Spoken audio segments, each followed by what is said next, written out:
Hindi na ako pupunta sa preventive suspension dito. Dismissal na agad. Diretso ng tanggal at hindi nadadaan pa sa suspensyon ang sinumang kawani ng Department of Public Works and Highways na masasangkot sa katiwalian. Ito ang inihayag ni DPWH Secretary Vince Dizon kasunod ng pagsasampa ng bagong reklamo sa Office of the Ombudsman laban sa nasa 20 opisyal ng DPWH Bulacan 1st District Engineering Office. Kaninang umaga, personal na inihain ni Dizon ang reklamong Anti-Graft and Corruption Practices Act at malversation through falsification of public documents laban kina dismissed District Engineer na si Henry Alcantara at Assistant District Engineer Bryce Erickson Hernandez at iba pa. Kasama rin sa reklamo ang 4 na kontraktor na Sims Construction Trading na nirerepresenta ni Sally Santos, Wawaw Builders represented ni Mark Alan Arevalo, IM Construction Corporation ni Robert Imperio at St. Timothy Construction Corporation na nirerepresenta ni Maria Roma Angeline Rimando at owner na si Cesara Rowena Discaya. Marami dito, nasa loob pa. Kaya po ito, we will already start the process of dismissal. Hulitin ko, dalawang gagawin natin agad. Pag meron tayo nahuhuli, dismiss, may kaso. Ganun nga kasimple.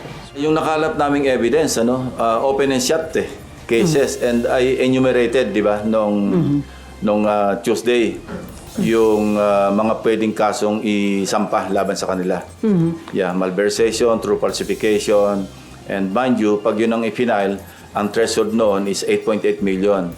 Pagka more than 8.8 million pesos, no bail yun.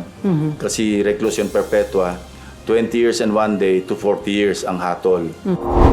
Ayon pa kay Dizon, sa tulong ng isinasagawang committee hearing ng mababa at mataas na kapulungan ng Kongreso, ay iisa-isahin nila ang pag-iimbestiga sa mga maanumalyang flood control project sa bansa.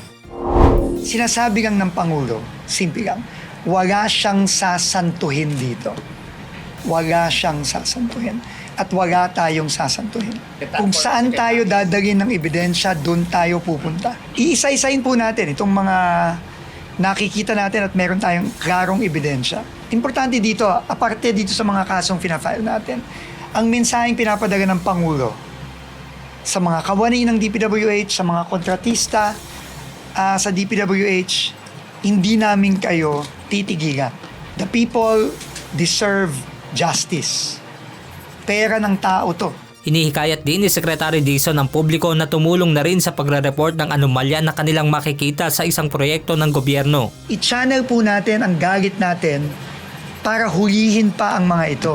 Pumunta po kayo sa inyong mga probinsya, sa inyong mga lugar. Magtanong po kayo, meron bang project ang DPWH dito? Kumuha po kayo ng mga litrato. Kung meron po kayong mga kaibigan o kilala sa DPWH na nakikita nyo sa social media na nagpapakita ng mga magagara nilang kotse, magagara nilang bahay, padala nyo sa amin.